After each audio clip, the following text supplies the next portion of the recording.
Good afternoon. We are live. My name is Alan Gregory, Director of B2B Power Alliance, here with JP Maroney. We are going to discuss today this is the Alliance Factor podcast. And guys, I just want to explain to you about what we have going on in the B2B Power Alliance before we even talk about what we're going to talk about today. We've got members meeting with fellow members. We've got members finding common ground with each other. We've got them booking cross promotions. We've got all this great stuff happening within B2B Power Alliance. So I just wanted to let you know that. The Alliance Factor podcast today, we're going to be discussing, let me just let you know, 5 ways to cash in with content using marketing leverage. Now, there's this thing about content being king versus design being king. That's something I saw, a couple months ago. Now, some people say design is king, and they've tried to prove that design is king. But here's a question: if you don't have content, what are you designing anything around? Right. Just think about that. So today, JP is going to go over a couple of those things, ways to cash in with content. And it's not just cashing in with the content with the leverage. It's actually the distribution. When you look at the leverage, you have to look at the distribution as well, because the leverage is the distribution. By you contributing content to someone else who has an audience similar to yours, or someone that even has an audience completely different than yours, that's where you're going to be able to get that distribution and that leverage. And those are some of the things that JP and I are going to discuss today.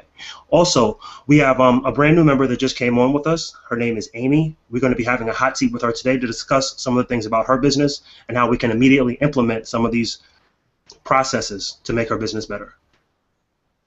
JP? What does a hot seat actually look like? Well, I've got pictures, but I don't know if you want to see them. Man, I'm excited. I've been involved in content marketing for years now, and all that I will say about that marketing leverage does for content is a multiplier factor. So, content marketing, there's no big secret. Look at HubSpot, look at Content Marketing Association. There's just so much going on right now. We are in a world that really everybody feels overloaded by content, but yet people who can consistently put out quality content that, here's the key, solves a problem that people want to solve, not need to solve, not should solve, want to solve, they're going to win because people are out there searching for solutions to their problems. So, when we say 5 ways to cash in with content using marketing leverage, the big key here is that marketing leverage just makes the content work that much harder. So we're going to talk about some of those ways. Before we jump into that, I wanted to kind of back up just a little bit and talk about why content in the beginning. We're not going to do a gigantic workshop, but I wanted to go over 3 really quick points. By putting out content, you have a way to naturally showcase your expertise. So a lot of folks think, well, I need to be in the information marketing business, or if I were a consultant, or if I were an author, then it would make sense for me to put out content. But in reality, I really don't know of any business that exists in our world today that can't benefit by utilizing content as a marketing mechanism. I have helped jewelers, chiropractors, attorneys, people that sell big, heavy equipment, people in the pharmaceutical industry, people in the house cleaning industry, people in the air conditioning industry, all across many, many different industries and niches, take content marketing and use them to grow their client base. And so we're going to talk about what that means. But when you think about showcasing your expertise, if you're the CEO or the owner of any kind of business, whether you sell a product or you sell a service or you sell widgets or you sell some sort of coaching or consulting, one of the easiest ways for you to connect with and resonate with your audience is to speak their language. I often say that good marketing enters the conversation going on in the mind of the prospect. Well, most people don't get up in the morning and say, you know what I really want to do is go out and buy an XYZ. But they do get up in the morning and they say, you know what's really driving me nuts is this problem that I have.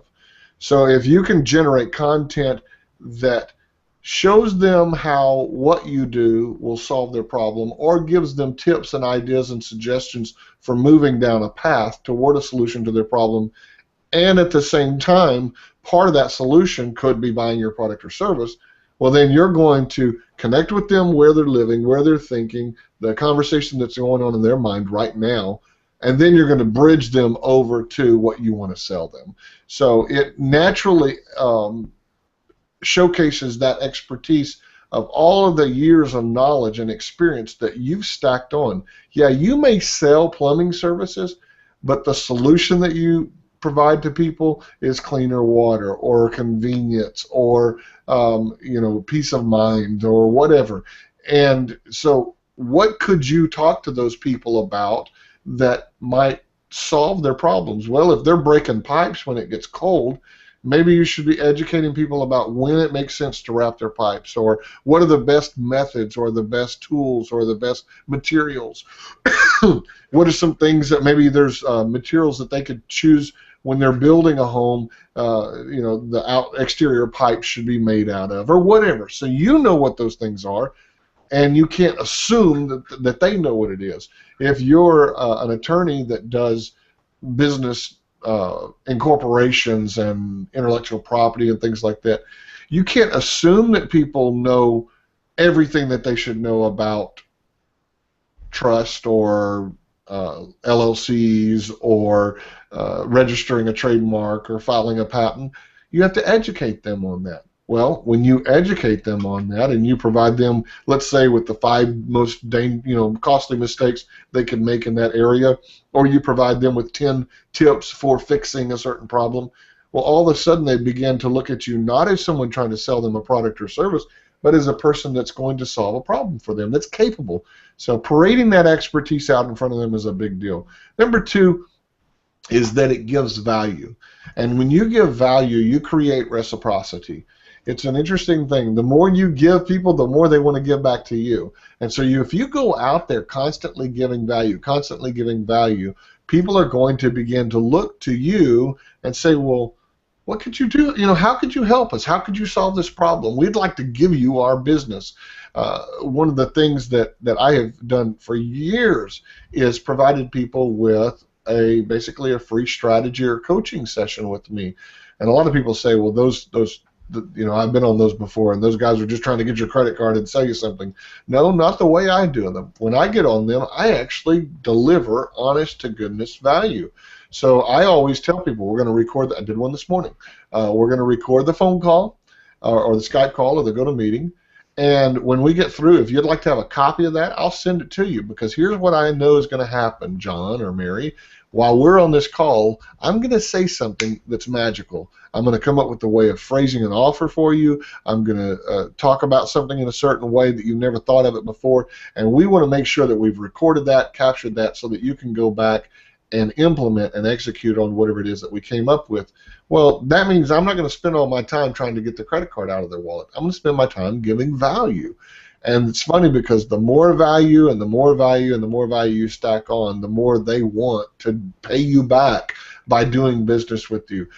You'll find that people will say, I remember getting on a strategy call with a couple of guys, and they had asked a question in a Facebook group. And I sent them a private message, and I said, I think I've got a solution for that, or I think I've got an answer for what you might want to try to do to fix that problem. So I'd be happy to hop on a Skype call, no obligation, no strings attached, and see if I can answer that for you. So we got on the call and got to talking. They were wanting to sell a big ticket product, and the most expensive thing they'd ever sold was $500, and I think a couple of times they'd sold a $1,000 product. And I said, based on what I'm hearing, what you guys know how to do and what you can fix for people, you ought to be selling a product that's in the $3,500 to $10,000 range. So I began to explain to them how it could be done, and I just opened up and shared. And this guy said, man, stop. I got to get you on the phone with me and my business partner at the same time and get you to share that same stuff with him.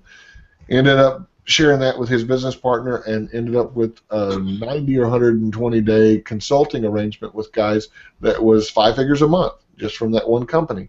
So what did I do? I thought maybe I might sell these guys something, but that's not how I went into the conversation. I went into the conversation saying, how can I help them? How can I add value? How can I deliver value? Well, with your content, you can give and give and give to people, and all of a sudden they want to share it with their friends on Facebook. They want to give back to you and give you business. They want to promote you and talk about you. And you'll see it in Facebook all the time. Somebody will say, who do you know that does whatever? And you'll see people dogpile on there, and some names will start popping up. And some of the people recommending an expert or an authority in a particular area have never even done business with them. All they've done is been exposed to their content. But because they've been exposed to the content and that value's been there, they've been positioned, again, naturally showcasing their expertise, and they've been given so much value that they want to give back and reciprocate. And then finally is that it sells implicitly. It sells implicitly. And what do I mean that? I mean that when you can go out there and you can say, have you got a problem? I'll solve that problem. And that's explicit selling, or that's overt selling, where you're just really stating the obvious. But if instead you say, hey, are you trying to accomplish this? Here are some things you should try. And while you're telling that, you say, you know, when we were working with one of our clients, here's what we did, and here's how it worked, and here was the problem they had, and here's how we solved it. Here are the things we learned in the process. Well, when you do that, all of a sudden, implicitly, it's planted a thought in their mind, they take on clients. They fix problems for clients. Well, maybe they could fix my problem. And so content gives you an opportunity, parade that expertise out there and showcase that expertise, deliver lots of value so people know what you're capable of doing, and number three, gives you an opportunity to sell your services without being too overt about it. Does that make sense, Alan? Absolutely. All right, so what I thought I'd do is, before we finish up, we have a whole training module about this that we give to our B2B Power Alliance members on using content, but I thought it'd be kind of neat to share, give value, to share 5 ways that you could utilize marketing leverage in conjunction with content marketing. So for you to understand that, if you haven't been exposed to one of our training webinars, we have a training webinar on how to get 3 clients in 30 days, 3 big ticket clients in 30 days, and it's for B2B marketers. People selling coaching, people selling consulting, people selling services, like the lady that just joined us, Amy. She sells done-for-you Facebook training, done-for-you Facebook services and social media, Twitter, and that sort of thing, as well as a coach and consultant in that area. But people who are selling to other business owners, we have this webinar, and Alan will get you a link at the end where you can register for our next one. And it's all about how to get 3 big ticket clients in the next 30 days or less. But with marketing leverage, just to give you the simple idea, marketing leverage is we're connecting entrepreneurs who sell to and service the exact same target customer. In our case, business owners. So we bring together people who already sell to and service other business owners, and they can be coaches, consultants, info marketers, service providers. And we connect them and teach them, indoctrinate them, I say brainwash them in all the cool ways that you can do strategic alliances and what we call marketing leverage, cross promotions. And this is just one of them. But part of that alliance is that we give free content and free training to our members. And I just wanted to share real quick how you can use marketing leverage in conjunction. And here are 5 ways. One is that you could be a guest blogger. When you think about running a blog, and you've probably done this, it's a lot of work. You got to get up and write a blog post at least once a month or once a week or once a day or fairly often.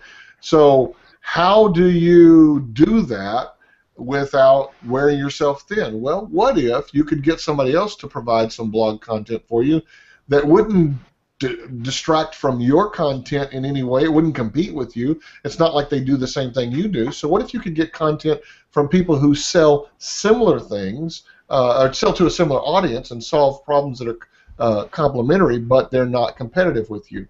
So an example of that would be, if I was a CPA and I was constantly providing financial advice, well, maybe I would want to go get a financial planner. Maybe I would want to go get a trust attorney. Maybe I would want to go get someone who specializes in different types of formats of setting up businesses and that sort of thing. Get them to guest blog for me, so they're providing good content. And anybody that knows anything about Google and the search engine, Google loves good content, loves new content, it loves content that people like, and it likes a lot of content fresh coming out. So if you can get people doing that, that would benefit you as a blogger. But now, the person that's putting that on your blog they're benefiting as well because they're, again, go back to what we said, showcasing their talents, their expertise. They're giving value so people can see that they have value to deliver, and they're implicitly selling. And at the end of a blog post, if you said, hey, if you like this, you're going to also love my free report on the 5 tips you can yada, yada, yada, yada. They give a link, go from this blog over to their website, their landing page or squeeze page, as we call it, or lead generation page, and they opt in and register to get that information. Well, think about this. I'm from the South. I live in Florida now, but I'm from Texas originally. And back in Texas and in Louisiana and some of the other southern states, we do what we call trot line fishing. Okay, so like in regular fishing, you can go out there and you got a fishing pole and you got a line, you cast it out there and you fish and fish. Well, if you get a fish on that line, you can catch a fish. Trot line fishing is a little bit different.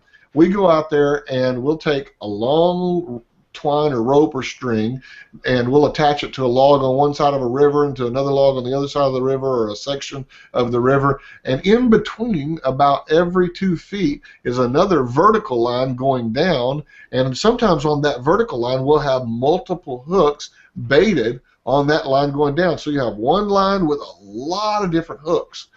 So I want you to think about this in terms of content marketing. What if you were to go out there and find multiple blogs that would accept guest blogs, and you provided them with good quality content? Well, what have you done for yourself? You've got hooks all out in the water, all over the place, lines, I call them feeder lines, that are constantly bringing people back to you. And you say, well, you know, how much is that blog read? Well, if this blog's read a little bit, and this one's a little bit, and this one a little, when you aggregate all of that together, you can actually amass some pretty good traffic flow. But then when you think about social media and bring that into it, when people are clicking that share button or that like button and that content's getting shared, and then all of a sudden it starts, if it's good content, it starts making its wave through social media, well, you can get exponentially greater numbers of people to see your content as well. But it all starts with, how do you get that guest blog? Well, in B2B Power Alliance, we've already brought together business owners that are complementary, non-competitive with each other, and so we give them the opportunity to do all kinds of things, and this is one of them. We already are connected. We're in a private Facebook group together, and so it's a matter of, hey, I got a blog. Anybody out there want to put up a, provide me with good content? Hit me up, and we'll put your stuff on our blog, and I'd love to do the same for you. And all of a sudden, that's one little bitty thing with content marketing where you start to multiply those feeder lines or those hooks in the water. The other thing that you can do, the other thing you can do as far as number 2 is a content section or a chapter in a book. So if one of your complementary, non-competitive alliance members or business owners that you already have a relationship with is about to put out a book, and I've got several books in the works, and we're asking people this question right now. Do you have a case study? Do you have an example? Do you have something that relates to this? Give us that information, or let's do a 10-minute interview. 150 words a minute. The average person, think about this, the average person speaks 150 words a minute. In Texas it's 72, but the average person speaks at 150 words a minute. And so 10 minutes on the phone with somebody is actually 1,500 words of content. By the time you edit it and clean it up, it might be 1,000, might be 700.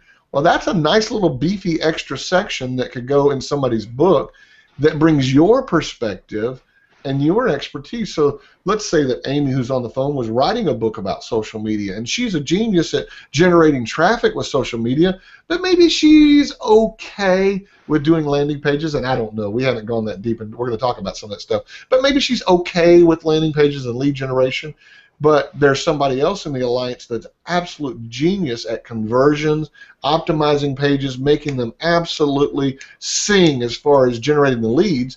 And she goes, you know what, I'm really good and going to be talking about generating the traffic with social media. Why don't I do an interview with you about like 5 conversion tips for your landing page to get your social traffic on your email list or whatever. And so now that person provides a little piece of content, and potentially she could allow put a link that says back to their website or whatever, and there's an opportunity for you to leverage your content in someone's book as a section or as a chapter. Number 3, podcast guest. Amy is on our podcast right now. We're going to be doing a hot seat with her, but there are so many podcasts out there. I just hired a person, Alan, I haven't even told you about this. I just hired a person that's going to be sitting down every single day and booking me on podcasts. That's all they're going to do is just book me on podcasts around the clock. So why? Because you're getting out there, you're parading your expertise, right? You're giving value, and you can sell implicitly by sharing content. But imagine if you could be a guest on, like in our alliance, right now we're building up, and our goal is ultimately to have somewhere between 75 and 100 members in this alliance. Well, even if there were only 52 members, can you imagine being on a podcast every week for the next 52 weeks? And let's say you only generated 5 or 10 or 20 really interested prospects and only brought in one client as a result of each of those podcast appearances. How much would your business change? And if you sell big ticket, it should be dramatic. How much would your business change if you generated 52 new clients just from that one strategy, just from podcast appearances over the next 52 weeks? So it's, again, creating that expertise, delivering value, and selling implicitly. Number 4, newsletter article. Much like a guest blog post, there are people that put out newsletters. They email their newsletters out, and there are folks that put out physical newsletters as well. I know it sounds wicked old school, but there are people that actually still do put out newsletters. And even now, there's kind of a little addition to that with Kindle and iPads and stuff, and with the iTunes Store. People are putting out digital magazines, which is really becoming a big deal, which is the equivalent of a newsletter. It's multiple articles in a publication. But there are lots of those out there, and much like the traditional media, those newsletter publishers, those other people that are out there putting out these compiled publications, need good content. If you can be the person to provide that. So again, bring yourself back to B2B Power Alliance. If you're a member of the Alliance, and you've got all these other people, and 3 or 4 or 5 of them are putting out newsletters, either digitally. I already know George Stavro, who's in our group. He's a corporate wellness coach. He puts out a newsletter every single month. He's already featured Givertree, my social entrepreneurship project, once, and he's about to feature it again in his newsletter, just because we provided him some content. So what can you do to connect with fellow members within our alliance once you're a member, and provide them with something that they can put in their newsletter every month? You could sit down, I'll bet, you could sit down and say, I do a workshop, and in that workshop, I go over 6 or 10 or 12 principles or ideas. You could reverse engineer those into real short, quick articles, and at least give a schedule to your potential newsletter publisher and say, over the next 12 months, I'm going to give you these 12 articles. And so you start working on them, and you knock a couple of them out so that you're ahead of the game. And then every month you knock out another, knock out another, knock out another. You can take the stuff you already know, you've already talked about, you've been interviewed about, maybe you've written about it, you certainly talk about it every day with your clients, and you turn it into quick articles. An easy way to combine content marketing and cash in by combining it with marketing leverage, getting people that are non-competitive, complementary to distributed in their newsletter. And finally is to contribute to an info product. And when we say contributing to an info product, for those of you that don't know what an info product is, I'm talking about audio programs, video programs, membership sites, anything where someone is using information to teach people how to do something different, better, more effectively, etc. And you say, well, how could I participate in something like that? Well, much like a book, the person that's putting out that product, the member of the alliance or this other business owner, they're putting out a product. They only have one perspective. They have their area of expertise. But when you really sit down and think about all the other things that are complementary to that, so let's say that a person is putting out, let's say that they're an absolute maven in the area of trade show marketing. Okay, so that's what they know. They're good at it. They can teach people how to go to trade shows, what to put in their booth, how to market, how to promote in advance, and all that kind of stuff. But they're a little weak with email marketing. Once you get those people in your pipeline and your list, what do you do with them?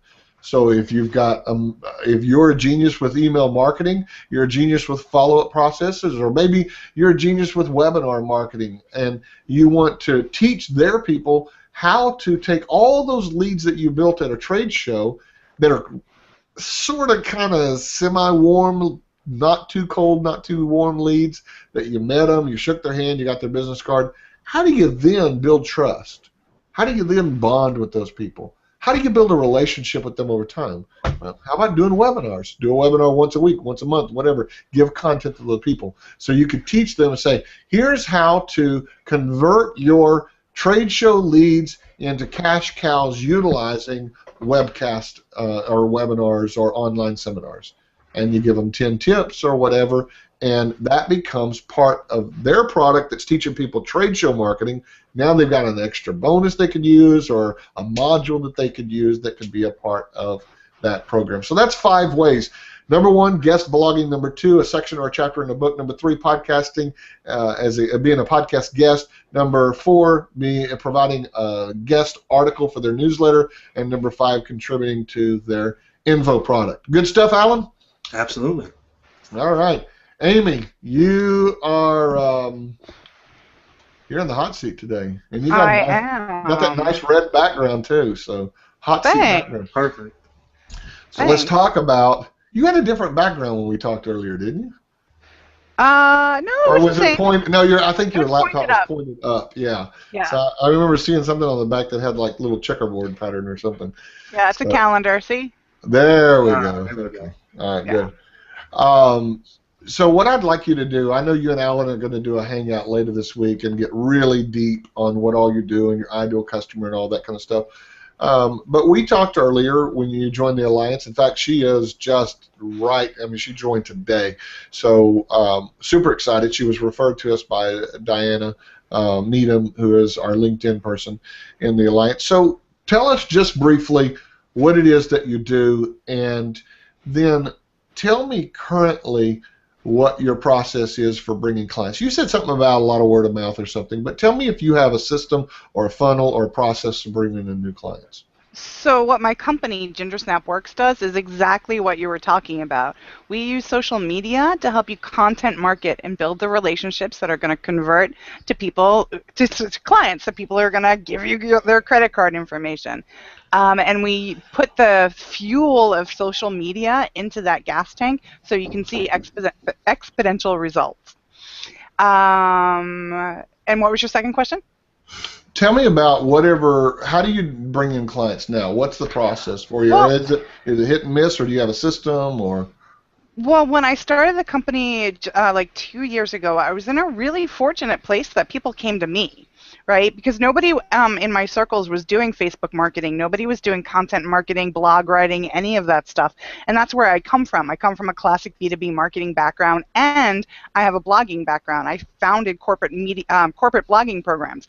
So nobody knew how to do this stuff. So people would just say, oh, Amy, I see that you're doing this now. Can we talk? So all my clients came to me originally, and all of my clients then referred other people to me, and that's great. I built a great little business on that, but that's not enough, right? For the kind of work that I want to do, I want to hire some more people so I can do more work. I need to expand my network so that I can build more business. Okay. So what is nobody likes to be sold, and most of us don't like to sell. So if we can, like you said, when they get referred to you, the conversations, I'm guessing, go a lot like the ones I have, where the person calls you or sends you a Facebook message or something and says, so-and-so told me you're amazing, can we talk about how you can help us? And you get on the phone, and they're the easiest sell to close. No problem whatsoever. So is that about accurate for you? Yeah, I also get a lot of people in crisis mode. You know, like the last client I for a 6-week program, it was 5 weeks out from his 3-day event. He had done no marketing around it. He has this ballroom of 200 seats that he's got to sell, and he was at a loss. Like, he just didn't have the capacity to do any marketing around it. So I put it all together for him. We sold 200 tickets in 4 weeks. So people come to me in crisis moments where they can't, do all the research, make a decision, right? They just want a solution right now. So I've been lucky in a great spot that I can provide that. But I want to stop getting people who are in crisis mode and who really see the value behind what building a robust marketing program with social media looks like.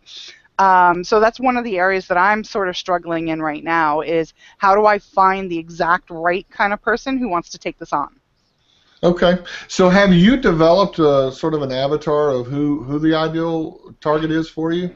Yeah, I work best with companies that are multiple six figures because they have marketing budgets. I can Mhm. train people who are bootstrapping their company and just starting out, and that's great, and they can see tons and tons of benefit of that. But for done-for-you marketing services, it is the multiple six-figure and seven-figure business. Generally, they have staff, but not anybody on staff who's specifically tasked with marketing. It's usually like somebody else's side job, right? Sure. This person, Betty over here, is doing their newsletter, or Bobby Sue is creating the landing pages. So their marketing is kind of all over the place, and they're now like in a spot where they're like, all right, we need to take our marketing on. We need to know social media is powerful, and we don't know how to do it. So generally, it's business owners who are in that six-figure, the multiple six-figure to seven-figure range, even higher, like $5 to $10 million is also a great market, where you've grown really well organically, and now it's time to put the structures in place that'll have you go to the next level. Okay. So when you mentioned that you go out and do some trainings and things like that that attract clients to you. Tell me Mhm. about that. You're doing webinars or what are you doing? Yeah, I do a lot of live events. I sponsor events. I just did this event in New York City where I had a 7-minute TED-style talk, and all I talked about was relationship marketing and how social media can fuel that for you. And then that generated, ticket sales to a one-day event that I'm going to have in September. So I do a combination of live events and webinars. Right now, going forward, I don't know what I'm going to do. I'm always Okay. looking for the right marketing mix that's going to hit the right kind of people. Sure, sure. Yeah, what we like to do is figure out what it is that you're doing that's working and then just figure out how to get it in front of more of the right eyeballs. And so that's why I was asking that question. So if our current alliance members had events, potentially you being on a stage or something like that, is that a good thing for you? Yeah, it is. I find that public speaking is a way to get to know people really fast because you're in a room with, 50 to 100, 200 people, and they all get to experience what you're like, and they see your expertise in a tangible kind of way. I find webinars to be really good too. So I'd be looking to partner with people to do more of those. I find though that like live in-person events is a little bit more of a long tail process, for the big ticket clients. So how it generally goes is someone will see me speaking on a stage. Then they'll follow me on Facebook. They'll like what I do on Facebook. We might have a few Facebook chats here and there. They'll download the webinar that I'm doing or the ebook that I just came out with. And then like 6 to 12 months down the road, I'll get a Facebook message saying, all right, I'm ready. Let's go and do this. So I find live events provide a much longer tail conversion process for me. Referrals, however, are like lickety split. So, okay. So, I talk about that there's basically three levels of referral marketing. One is reactive. You wake up, somebody referred somebody to you, you go, boy, that was the easiest sell I've made all week, and you want more, but you don't have anything in place for it. Number two is Mm-hmm. you either are asking for referrals or you're sending out a card after the sale, or maybe you're a member of BNI or something. And occasionally you'll get a referral because you're doing something, you're generating activity out there. And then the next level is what I call hyperactive referral marketing, and that is where what we're doing with Marketing Leverage, where you can go to one person and leverage off of their endorsement or their referral to an entire broad base. So what you're saying to me is if you could have that Diana referring you to somebody else, but in multiples, that you believe that you could generate the business. Do you have tools in place like I asked you today? No, that was somebody else. Do you have like if somebody wants more information, where do they go to get more information about what you have to offer? Do they go and watch a video? Do they fill out a form, an application, and then you chat? What's the process? Yeah, that's a great question. I'm in the process of redesigning my website right now, and I've just created an ebook that I have a landing page for and a whole like marketing sequence behind that. So generally when somebody is referred to me, like it just happened today, I book a call with them, and we do like a 60-minute call. I find out where they are in the marketing process, and then I can send them additional information about what my packages look like. So I'm only now beginning to build like all of those fundamental marketing pieces. It's the cobbler shoes problem, right? I do Sure. all this marketing for someone else. I think I counted it once. I write somewhere between like 50 and 60,000 words a month, but for other people, right? So I'm always the last to do my own marketing. So right now, usually it's on a one-on-one basis where people can find out more about what it is that I do. Okay, so you have that conversation. Yep. So ideally, then, if any one member of our alliance is going to refer you to, I'm going to give you an example. We have one member that has, from what I understand, around 7,000 names on his email list. So that would be not a small one, not a huge one, right? But that's a pretty good number. Right.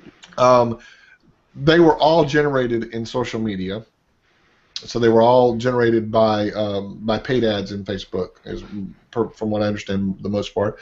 They also are all sort of content-related type people. I don't want to go into depth of what exactly he does at this moment. But if he could introduce you to those 7,000 people through a webinar or a hangout or some sort of a training, you believe you could deliver some value to them that if they want to go and do it all themselves, they would at least know more about how to get it done. But from that, you would also very likely generate a good number of people that want to know at least what you could do for them. Is that correct? Sure. Yeah. The ebook that I just created, I just finished it last week, is on how to build a marketing machine. So it takes you through like my philosophy of how powerful marketing is created and what the 4 different levels are, and then how do you put that in action. Okay. And that's going to be followed up by a video tutorial series that I'm started creating today, as a matter of fact. And then that's going to lead into a webinar and a one-day event, and then a series of events after that. Okay. So there's a whole machine behind it. It's a little funny. Well, what I'm going to encourage you to make sure that you do, and if you have questions about this, you can ask us, ask me certainly. I'll give you as much insight as I can. But the thing that you're really going to want to do next is make sure that you can compress. You mentioned that long tail with speaking, or almost long tail with anything but referrals, it sounds like. If you can do everything you can to compress what you're compressing, a lot of people don't know what they're compressing. What you're compressing is trust and bonding. Mm-hmm. Because over time, people watch, as you said, they watch a video, they attend an event, they go to this, they see that you post, they get an ebook you give away. What's happening is people buy in layers. So every one of those things is another layer. So you say, well, how could I do that on purpose? And so what I wanted to challenge you to look at is, how could you build a sequence that starts with endorsements from our fellow member, whoever's going to promote you next, and sends them to a page to register. It could be for a webinar, so let's just look at that. As soon as they register for that webinar, a lot of people send them to a thank you page that says, oh, thanks, we sent you a link and now we'll see you on Thursday. Don't do that. Put a video of you right there on the page, on the thank you page, talking to them, welcoming them, maybe going ahead and giving them some tips that they can try between now and the webinar, or some things that they can start pulling together and why they should pull those together, or an interview, somebody interviewing you, doing a hangout or something about social media and some of the what and the why, the sort of the hooks and things. And within that, you can say, in fact, on Thursday's workshop, guys, we're going to be teaching you how to fix that. But you tell your story, you give your background, you do all that stuff in that video, because they go from not knowing who you are to somebody they already trust, puts a stamp of approval on you. Now they took a step and signed up, and now they're already getting accustomed to who you are and what you do. The next thing you should do, we call it an indoctrination sequence, if you haven't heard that term before, but between the time that they sign up for the webinar and the actual webinar, you should drip on them some additional stuff. A lot of people don't do it because we're lazy. We just don't get around to building that out for ourselves, as you said. But if you'll build where you can, like I'm building a webinar sequence right now for a very, very successful real estate broker who's now going to start offering coaching and consulting. And so in his indoctrination sequence. Part of that is some interviews that he's done where he appeared on media, on radio shows and podcasts. But there's some real neat hooks that we can like put some little sizzle copy together to get them to go listen to that. You know what's on that. So by the time they see him, they'll have seen an endorsement from whoever is promoting the webinar. They will see him on a video welcoming them and sharing his little bit of his story and how he, you know, what he's learned along the way. Then they're going to get 2 or 3 little media interviews and extra things. Then they're going to show up for the webinar, and I have some wicked cool tricks that I do as far as like pre-roll on webinars and all that. Then he'll have a third party introduce him and put another stamp of approval on him at the webinar. By the time he takes the virtual stage, a lot of that stuff you were talking about has been compressed into about a 4 to 5 day or less sequence of time. So that's what I want to encourage you to do is really, I know you said you're rebuilding, but think about how can I let a process tied to an endorsement with somebody that those people already trust them make this work many, many times harder than it's already working. And there, you know, then the basic stuff comes in of presenting social proof and all that in your presentation. But anything you can do, if you see a lot of speakers and webinar people, even some pretty experienced ones, they'll spend sometimes 5 or 10 or 15 minutes talking about themselves at the beginning, telling that story, you know. Right. And my philosophy has been different about that. My philosophy is that you get as much of that out of the way and let somebody else tell that story. I don't know if you've ever read the book Influence, the Psychology of Persuasion by Robert Cialdini. If you haven't, read the book. But in that book, Cialdini talks about the power of a third-party endorsement. You can actually get a secretary, and not that this is like negative about secretaries, but you can get a secretary who really doesn't have like massive influence and, oh, they've done all this great stuff and they're highly credible or whatever with people, but a secretary can introduce their boss on a webinar, and it's more powerful than that boss just getting on and starting to talk. Who knows why, but it works. That third party, and you're going to love what they're going to hear, and here's what they're going to cover, and boom, hand off to the person that's talking. Well, anything that you can do to make that endorsement work better by letting other people, so interviewed on stuff, you know, other people introducing you, other people writing, quote unquote, writing emails or sending emails out on your behalf, all of that stuff stacks on all of that trust and bonding and will help you compress this. So then all you have to do, fortunately, you got the spot in the alliance for your category, 2 business categories, and so now all you have to do is go member to member to member to member and set that up and do the webinar or whatever you're going to do, hangout or whatever you're going to do, and just wash, rinse, repeat, wash, rinse, repeat. And because we're now in a rapid growth mode, you'll have new members literally every week that you can set that up with. There are no excuses. I tell people, you should get on the phone and talk to 1 to 3 fellow members a week. Ask those 6 questions. We've got them outlined already for everybody. If you don't know where they're at, ask Alan where they're at. Get the 6 questions. Ask them those 6 questions. They ask you the 6 questions. You get out your calendar and you book a deal. If you book 1 strategic alliance a week, 1 strategic alliance a week, and all it did was bring you, let's say, 3 new clients, well, that's 12 new clients a month. If the average client is worth, you told me $800 to $2,600, something like that, but let's just say that they're only worth $1,000 a month. You're generating new business, $12,000 a month. If you didn't have attrition in week 3, that's $36,000. Month 3, that's $36,000 in new business. If it were only $1,000 a month, which is on the lower end, and you know you're going to have a little bit of attrition and stuff. That's going to happen. But imagine a system and a process and a group of people where you could literally go out there and in 90 days increase your income by $30,000 a month. So, yeah. No, that's smart, and that's kind of why I joined. Yeah, make money, right? Great. Yeah. So, what questions do you have for me on that process? Anything at this point, or do you feel like you've got a grasp? So I because I'm a social media person, right? Yeah. I have a resistance to email. How much email is too much to send someone?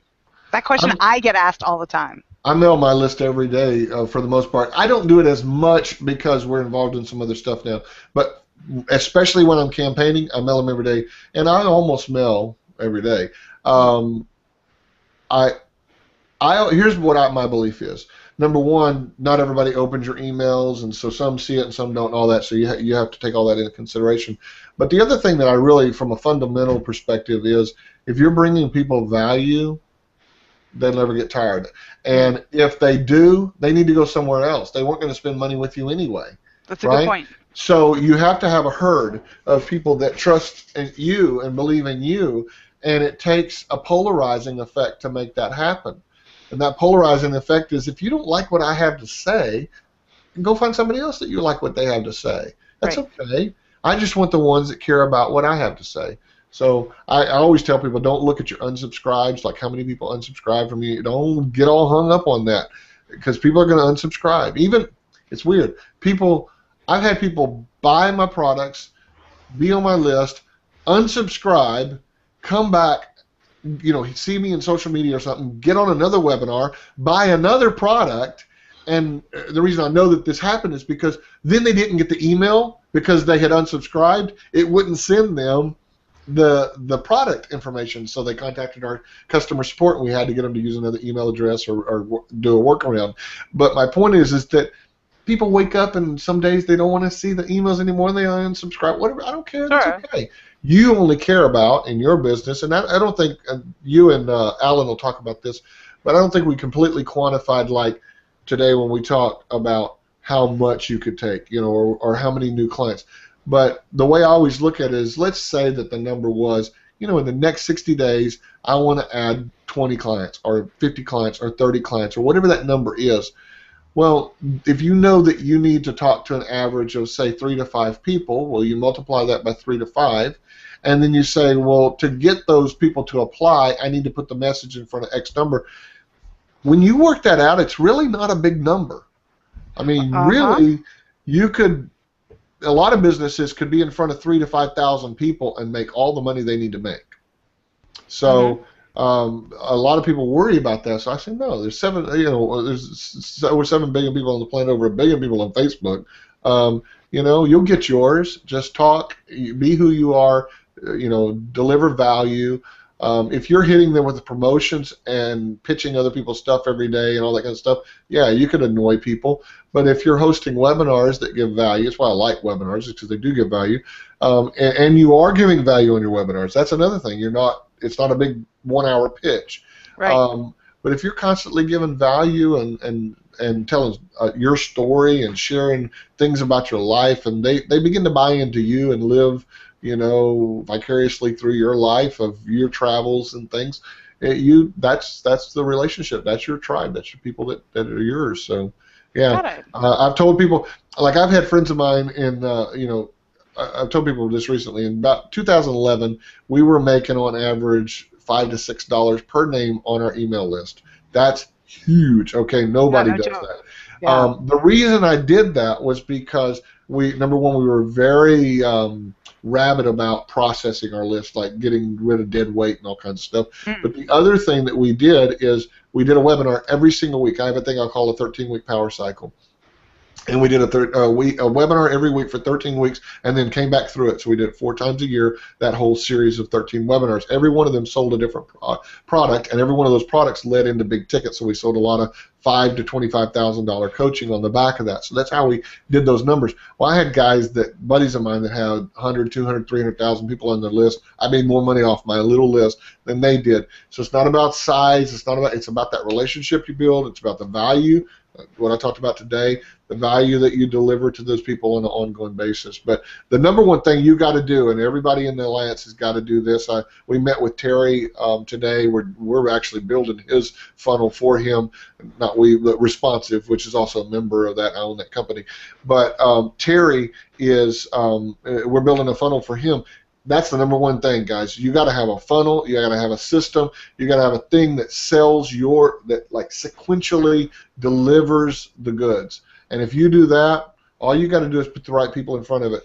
I know there's a couple of you and Maddie and Maddie and Diane, I know, have gone to Larry Wingett's events. Have you been to Larry Wingett's events? No, but Suzanne Evans. Okay, so Larry said something years ago when I was very first getting involved in the speaking business. He and I actually had the same mentor in the speaking business.